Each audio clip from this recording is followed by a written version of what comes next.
Basi mimi naenda shule. Sikia. Unaenda wapi?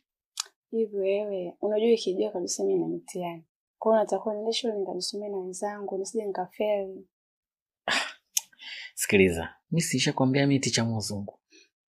Mimi na taaluma ya ualimu. Kwa hiyo unapokaa hapa na mimi vitu vingi vya shule nitakuwa nakufundisha. Kwa mfano nimebobea sana kwenye somo la biology.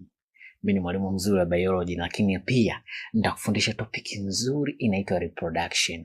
Kwenye topic ya reproduction utavijua vitu vingi. Nitakuelekeza mpaka tunaenda sehemu tunafanya practical. Kuna mambo ya practical huko ndani mazuri na utapata hadi 100. Sisi 100 ni A vile. A.